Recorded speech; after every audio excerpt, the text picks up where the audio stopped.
तो आज का जो हमारा टॉपिक है वो है सब्सक्रिप्शन।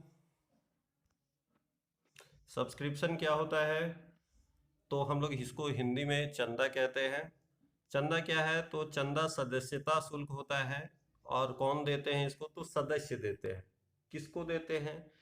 तो जो नॉन प्रॉफिट ऑर्गेनाइजेशंस हैं उन लोगों का ये आय का स्रोत है। और जितने भी सदस्य होते हैं, जैसे क्लब हो गया, तो क्लब के जितने भी मेंबर होंगे, सदस्यगण होंगे, वे लोग सब्सक्रिप्शन का भुगतान करते हैं, चंदा का भुगतान करते हैं, और वार्षिक आधार पर करते हैं।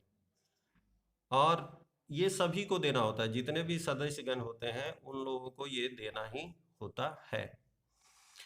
हम अभी बताएं कि ये एक इनकम होता है और आय का एक स्रोत है। ये बहुत बड़ा स्रोत है एक नॉन प्रॉफिट ऑर्गेनाइजेशन के लिए।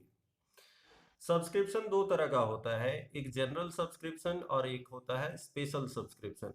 जनरल सब्सक्रिप्शन जिसके आगे पीछे कुछ ना लिखा रहे, सिर्फ सब्सक्रिप्शन लिखा रहे, उसको हम लोग जनरल सब्सक्रिप्शन कहते हैं। लेकिन जब सब्सक्रिप्शन के आगे या पीछे उसका मकसद लिखा रहे, पर्पस लिखा रहे कि क्या सब्सक्रिप्शन किस चीज के लिए है, तो उसको हम लोग स्पेशल सब्सक्रिप्शन कहते हैं। तो जो जनरल सब्सक्रिप्शन होता है वो आयगत नेचर का होता है, मतलब ये रेवेन्यू इनकम होता है।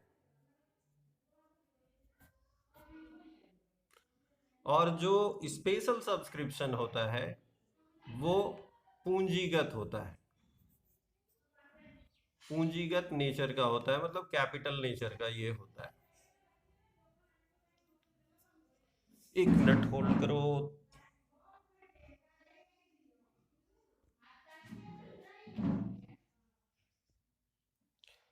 तो जो स्पेशल सब्सक्रिप्शन होता है वो पूंजीगत नेचर का होता है, कैपिटल नेचर का होता है। और चूंकि ये जनरल सब्सक्रिप्शन है, आयगत नेचर का होता है, तो इसको हम लोग रिसिप्ट और पेमेंट अकाउंट में दिखाते हैं। रिसिप्ट साइड में, क्योंकि ये आय है तो रिसिप्ट साइड में आता है। और वहीं पे इनकम और एक्सपेंडिचर अकाउंट में, इनकम और एक्सपेंडिचर अकाउंट हम लोग रिसिप्ट और पेमेंट अकाउंट के बाद इनकम और एक्सपेंडिचर को बनाना सीखेंगे। इनकम और एक्सपेंडिचर अकाउंट, जैसा कि नाम सही है, ये इनकम और एक्सपेंडिचर को दिखाता है। और इसमें आय व्यय को दिखाया जाता है एक नॉन प्रॉफिट ऑर्गेनाइजेशन का। तो इनकम और एक्सपेंडिचर अकाउंट में ये इनकम साइड में ये दिखता है। यदि ये स्पेशल सब्सक्रिप्शन, हम बताएं कि स्पेशल सब्सक्रिप्शन क्या होता है, जिसके आगे पीछे उसका मकसद लिखा हुआ हो, किस किस कारण से उसको बनाया गया है। तो अगर सब्सक्रिप्शन के आगे पीछे कुछ लिखा रहेगा तो उसको हम लोग स्पेशल सब्सक्रिप्शन कहते हैं, और वो रिसिप्ट और पेमेंट अकाउंट पे रिसिप्ट साइड में दिखेगा। लेकिन चूंकि ये पूंजीगत प्रकृति का होता है, ये कैपिटल नेचर का होता है, ये इनकम और एक्सपेंडिचर अकाउंट में नहीं आता है, बल्कि ये बैलेंस शीट में हम लोग इसको लिएबिलिटी साइड में दिखाते हैं। तो ये है दो टाइप का सब्सक्रिप्शन, जनरल सब्सक्रिप्शन और स्पेशल सब्सक्रिप्शन। तुम लोग अभी जो ट्रीटमेंट सीखोगे वो सीखोगे जनरल सब्सक्रिप्शन का। जनरल सब्सक्रिप्शन का तुम लोग किताब में भी देखे होंगे, एक फॉर्मेट बना करके हम लोग निकालते हैं। और क्या निकालते हैं? Calculation of income from subscription. Subscription receive during the year, इसको सबसे पहले हम लोग दिखाते हैं कि सब्सक्रिप्शन हम लोग साल भर के दौरान कितना प्राप्त किए। और अंत में जो हमारा आंसर आता है वो आता है subscription amount transfer to income और एक्सपेंडिचर अकाउंट। ये दोनों में अंतर क्या है, ये जानना बहुत जरूरी है। और तभी हम लोग इसको अच्छा से बना पाएंगे कि subscription receive during the year और subscription amount transfer to income और एक्सपेंडिचर अकाउंट, ये क्या है। तो subscription receive during the year, इसके लिए थोड़ा सा हम लोग रिसिप्ट और पेमेंट अकाउंट और हल्का सा इनकम और एक्सपेंडिचर अकाउंट के बारे में जान लेते हैं। रिसिप्ट और पेमेंट अकाउंट क्या होता है? तो ये प्राप्ति और भुगतान खाता है। और तुम लोग देखे हो कि प्राप्ति और भुगतान खाता में जितना तरह का कैश ट्रांजैक्शन होता है साल भर के दौरान, अगर नगद प्राप्त किए हैं तो रिसिप्ट साइड में दिखता है, और नगद भुगतान किए हैं तो उसको पेमेंट साइड में हम लोग दिखाते हैं। और वैसे ही करके हम लोग लास्ट में ये पता कर पाते हैं कि हमारा कैश का लास्ट में बैलेंस कितना बचा हुआ है। लेकिन इनकम और एक्सपेंडिचर अकाउंट जब हम लोग बनाते हैं तो हम लोग यहाँ पे साल भर का इनकम, आय व्यय खाता, साल भर का इनकम और एक्सपेंडिचर को दिखाते हैं। लेकिन इसका एक खास बात है कि हम लोग जिस साल का बना रहे हैं उसी साल का सिर्फ आय और व्यय को दिखाते हैं। अगर हम लोग 2020 का बना रहे हैं तो सिर्फ 2020 का इनकम और एक्सपेंडिचर को दिखाएंगे। अगर 2021 का बना रहे हैं तो सिर्फ 2021 का दिखाएंगे। 2018 का बना रहे हैं तो 2018 का ही आय और व्यय को हम लोग दिखाते हैं। लेकिन रिसिप्ट और पेमेंट अकाउंट में हम लोग ये नहीं देखते हैं। हम लोग बनाते हैं 2000, सपोज हम लोग 2019 का बना रहे हैं, लेकिन अगर हम लोगों को कुछ 2018 का ही प्राप्त हुआ है तो कैश में प्राप्त हुआ है तो भी हम लोग उसको रिसिप्ट साइड में दिखा देते हैं। शर्त यही है कि वो 2019 में प्राप्त होना चाहिए। 2018 का रकम हम लोग 2019 का रिसिप्ट और पेमेंट अकाउंट में दिखा सकते हैं। क्यों दिखा सकते हैं? क्योंकि वो कैश में प्राप्त हुआ है, तो भाई कैश में प्राप्त हुआ है तो 2019 के रिसिप्ट और पेमेंट अकाउंट में दिख गया वो। लेकिन इनकम और एक्सपेंडिचर अकाउंट का में हम लोग ये चीज देखते हैं कि जो इनकम है और जो एक्सपेंडिचर है, जो खर्च है, वो इसी साल का है कि नहीं।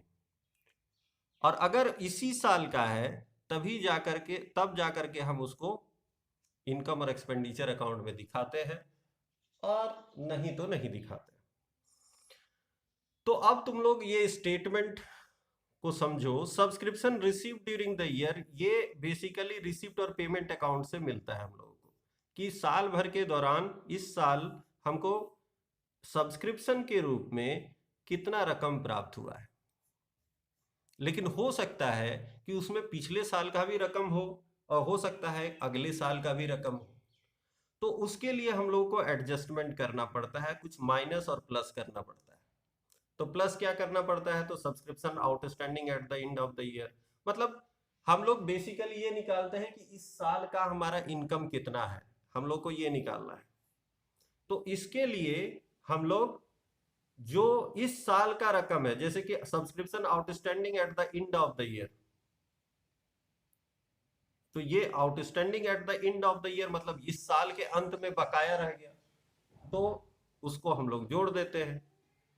वहीं पे subscription received in advance at the beginning of the year, मतलब हम लोगों को एडवांस में अगर कोई सब्सक्रिप्शन साल के शुरू में मिला हुआ है तो जरूर इस साल से संबंधित है, तो उसको हम लोग जोड़ते हैं। मतलब इस साल से संबंधित अगर कोई चीज बकाया है या एडवांस मिला हुआ है तो उसको जोड़ते हैं। लेकिन वहीं पे अगर कोई आउटस्टैंडिंग इस साल के से संबंधित नहीं है, जैसे कि subscription outstanding at the beginning of the year, साल के शुरू में ही बकाया है, तो इसका मतलब ये इस साल से संबंधित ही नहीं है। वहीं पे subscription received in advance at the end of the year, अंत में सब्सक्रिप्शन रिसीव्ड इन एडवांस है, मतलब ये वो इस साल से संबंधित ही नहीं है, अगले साल से संबंधित है।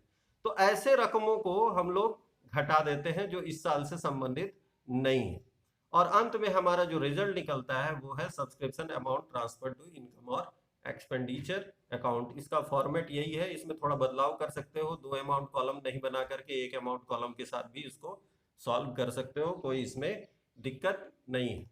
एक क्वेश्चन हम लोग सॉल्व कर लेते हैं जल्दी से। इसका ये अकाउंट फॉर्म है, इसको देख लोगे, हम वीडियो में भेज देंगे, और अगर इसमें दिक्कत होगा तो नेक्स्ट डे हमसे पूछ लोगे। एक क्वेश्चन है तुम्हारे किताब में, किताब निकाल लोगे तो ज्यादा अच्छा रहेगा तुम लोगों का। 7 का बी, इसमें दिया हुआ है तुम लोगों का subscription receive during the year 2,50,000, outstanding ये हम लोगों को बनाना है 2019 मार्च 2019 के लिए, तो 2,50,000 क्या है वो हम लोग रिसीव किए हैं ड्यूरिंग द ईयर। लेकिन उसके साथ साथ कुछ एडजस्टमेंट दिया हुआ है, कुछ समायोजन दिया हुआ है। यहाँ पे क्या क्या समायोजन है? तो सब्सक्रिप्शन आउटस्टैंडिंग एज ऑन 1/4/2018, मतलब ये साल के शुरू का बकाया है। मतलब पिछले साल का बकाया है ये। वहीं पे सब्सक्रिप्शन आउटस्टैंडिंग एज ऑन 31/3/2019, मतलब ये इस साल का बकाया है, इस साल के अंत का बकाया है 35,000। वहीं पे सब्सक्रिप्शन रिसिव्ड इन एडवांस दिया हुआ है 1/4/2018 का 25,000, और subscription received in advance as on 31 March 2019 30,000 रुपया दिया हुआ है। ये क्वेश्चन आया हुआ है, तो इस क्वेश्चन को एक बार देख लो सॉल्यूशन इसका। तो हम लोग किए क्या है, subscription received during the year जितना है 2,50,000 उसको लिख दिए हैं।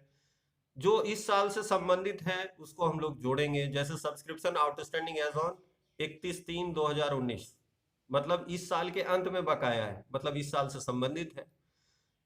Subscription received in advance as on 1/4/2018, मतलब साल के शुरू में एडवांस है, मतलब इस साल से संबंधित है, साल के शुरू में इस साल के लिए एडवांस मिला हुआ था, तो इसलिए ये दोनों को हम लोग जोड़ दिए हैं क्योंकि ये दोनों इस साल से संबंधित है। और माइनस क्या किया है, तो सब्सक्रिप्शन आउटस्टैंडिंग एज ऑन 1/4/2018, मतलब जो आउटस्टैंडिंग तुम्हारा पिछले साल का है, तो पिछले साल का हमको मतलब ही नहीं है, साल के शुरू का है ये बकाया, तो साल के शुरू का बकाया से हमको कोई मतलब नहीं है, इसलिए उसको माइनस कर दिए हम लोग। और subscription received in advance as on 31 March 2019, साल के अंत में जो बकाया है, सॉरी एडवांस है, वो भी अगले साल के लिए है, इसलिए उसको भी हम लोग माइनस कर दिए हैं। तो आंसर हमारा 2,30,000 आ गया है। यही अमाउंट इनकम और एक्सपेंडिचर अकाउंट में दिखेगा। तो यहाँ जोड़ते क्या है, जो इस साल से संबंधित है, और जो घटाते क्या है, जो इस साल से संबंधित नहीं है, जो बिल्कुल रिलेटेड नहीं है उसको हटा देते हैं। और चूंकि ये क्यों हटाते हैं, क्योंकि इस अमाउंट में ये अमाउंट जुड़ा हुआ है, इसलिए हटा देते हैं उसको। चूंकि इस साल से संबंधित नहीं है और ये अमाउंट में वो जुड़ा हुआ है, तो उसको घटा करके हम लोग दिखाते हैं।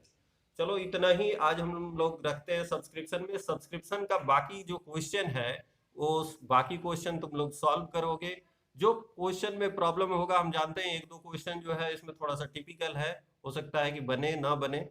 अगर ना बने तो उसका फोटो खींच करके हमको भेज दोगे, हम उसका सॉल्यूशन भेज देंगे।